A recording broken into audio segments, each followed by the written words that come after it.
Hey students, Module 2 deals with public policy. Starting out with the quiz, you guys did pretty well on the quiz, quiz 2. Of course, I noticed I made two observations. First of all, most of you rocked it on the first or second attempt. And secondly, many of you did so within 1 or 2 minutes. Some just within seconds. I'm thinking, okay, now I'm suspicious. Is there like a cheat sheet out there? Did I make it way too easy? Which is a possibility. I'll look at it. I'm not looking to trip you up. What I want you to do is I just want to ascertain, did you read the chapter?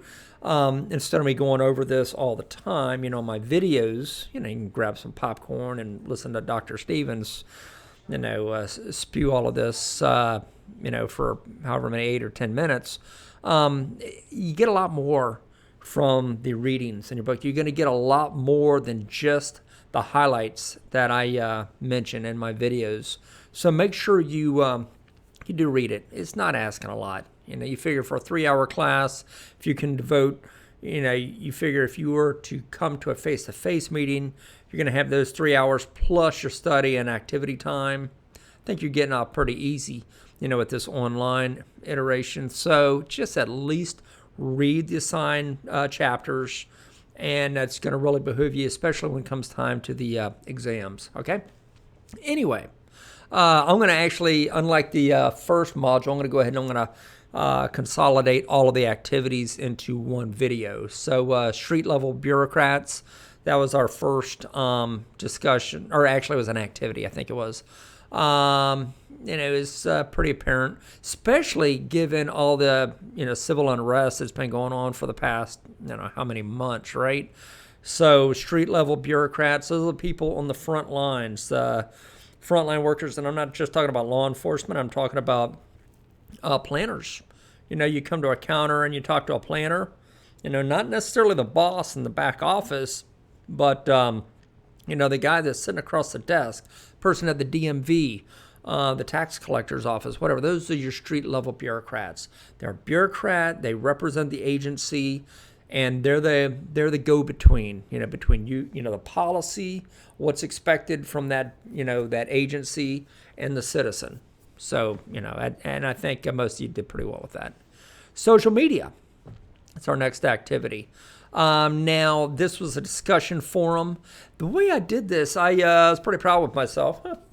I actually did a brief analysis. I thought, okay, let's do some key term analysis and see how, I want to see the emerging themes from your discussion, see which topics rose to the top. What were you folks talking about?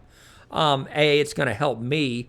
When I spelled out the discussion rules, maybe the way I worded it kind of, urged you to go in a different direction. I don't know. And that's what I was trying to find out. Also, how are you thinking about this particular topic? So in with regards to social media, I think the video that I embedded in the activity was pretty apparent. Yeah, it was a little, hey, quit it, down. Anyway, it's my dog, sorry. Hold. Petty, get down. Anyway, to be continued. The video was a little dated, but you get the idea. Now, at that time, when social media was relatively new, it's kind of coming on board. Everybody, was jumping in with this whole new social media thing. You could see the power, right? But since then, I can see this reflected in your comments. People are a little skeptical. Like, for example, the word powerful or any variation thereof was mentioned 75 times throughout. And I've net out any times that I mention these terms, by the way. So powerful, 75 times. It's arguably a powerful force. It helps to shape public policy, especially given that we are, we elect our representatives in government. And so public perception is very important to people that are running for office. So social media, yeah, they're listening. What's going on here? Dangerous. dangerous word, dangerous or danger, whatever, was only mentioned about 8 times. But still, I think that's indicative of, how it's used. Matter of fact, I actually I used a couple other key terms like potentially misleading. 4 students mentioned it about 10 times. Fake news, about 7 students mentioned it about 9 times. Not always in a negative connotation. Sometimes they mention the potential for it to be interpreted as fake news. I just so you know, I read every one of your comments multiple times, which is probably why it takes me so long to get your grading done, right?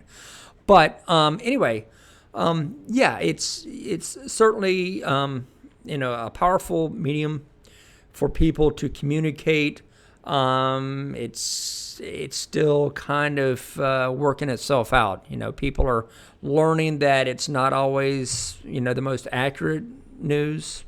But then again, like YouTube. My other dogs. Quit it, everybody. The problem with working from your house, right? Anyway, I've got 3 dogs and like 7 cats, so my cats don't bother you though. Okay, moving on. Joining. Now, I noticed with the joining discussion, as I just suggested before, maybe the way I word the problems. My point in bringing up joining was to show people coming into this country, they come from somewhere else, and yet they miss, their homeland. They miss people, like-minded individuals, and so that's where that phenomenon came from, was, joining, all these different various civic organizations, whatever. Hey, you speak Polish too? Wow, so do I. Here's some stories, here's some food, here's some dancing, music, da-da-da-da-da. And so that it's comforting for them. It's not that they want to be un-American. They like living in the country.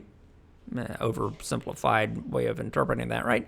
I assume they like living here because they're here, right?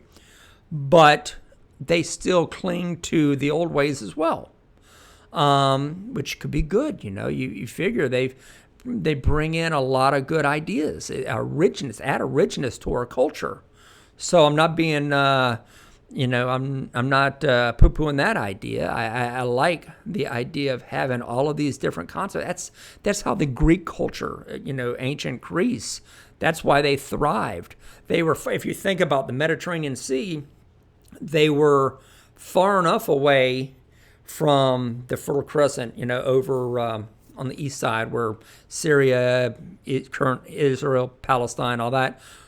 All of their politics, Greece was kind of far removed from that, but they were close enough to engage in commerce. See? So similarly, the United States, the globe is a lot smaller now, right? But by us welcoming in these people, you get that much more input, and you get that richness into our culture. So I think we all benefit from it. Hang tight one second here. The analysis. Global. The word global was only mentioned 7 times, which I thought was strange given how many people we have. Different ideas, like Gianna Barrera. I'm sorry, I butchered your name, didn't I? Anyway, she mentioned it, and 22 other people mentioned it in some way, shape, or form. Different ideas. That diversity, right? The word diversity was only mentioned 10 times, but I think it's also covered in the different ideas. Negative. The word negative was mentioned 17 times. And hopeless, or some form, was like 1 time, I think. Only one person actually put the word hopeless. Legal, 14 times, and illegal, 58 times. My idea was not to dispute or discuss necessarily the legality of people coming into our country. It was more about the lasting legacy of, the influx of people coming in and how they are coming in and how they are behaving when they're here. Anyway, good discussion though. I liked it. Like I said, the analysis helps us to understand those merging topics that arise into the top, right? So last activity in this particular module, the activity efficiency, effectiveness, and equity. This was always one of my favorites just because, and let me, short aside, as I mentioned in this activity, you don't always have to agree with the professor. You are certainly welcome to disagree. Like I said, I disagreed with the authors in that they didn't mention equity. I thought it was an important enough concept to mention. You do an efficiency analysis, you do effectiveness, but what about equity? That's one of the main core tenets that actually differentiates us from the private sector, is that we consider equity to a greater degree than the private sector. Because a lot of times we have to. It's codified in our policies. So, the ADA, right? You have to. When you're building something, you have to have accommodations for people with disabilities, things like that, right? In that particular discussion, transportation was mentioned 113 times, and equity was mentioned 45 times. Now, again, I baited you with the transportation scenario, using public transportation, how it's basically a market failure, and government steps in and says, okay, a private company probably couldn't make public transportation work or transportation work like that on that large of a scale. So government steps in, and because of that, all these other people that couldn't afford vehicles, whatever, are able to now be productive and contributing members of society. So it pays everybody by government absorbing that market failure. Now the entire community thrives to a greater degree. Okay, does that help you out there? A few students like Timothy Cochran and Katie Cable, again, my bad, I'm sorry, mentioned the rules of pure capitalistic society, like no corporate bailout. I like that. You're right. And that, and I kind of agree with that, to be honest. Even President Obama, when he had his bailouts back whenever they were after the housing bubble burst, right? Said, hey, we need to rescue our big major industries, man, or the world's going to hell in a handbasket. Fast forward to the Trump administration, they did the same thing. So I don't think it's a political thing. I think, maybe it is to a certain degree, but I think these students, especially, I didn't write how many wrote it, but I think they're onto something. You're right. If we're going to say, yay, capitalism, this is the way to be, and then turn around and rescue, bail out these corporations like, a socialist form of government, well, you can't brag about being a capitalist form of government, right? I mean, if you honestly, look at what we do, you have to understand. They're tough decisions. That's above my pay grade, admittedly. So I'm not saying they've, right or wrong, but, this is where that policy, and this is where you guys come in. You need to be able to anticipate such things and, help to prevent them, help to mitigate those kind of issues. Again, though, doing so, don't just consider efficiency and effectiveness, but also consider equity, okay? I think that does it for Module 2, and I'll see you next time.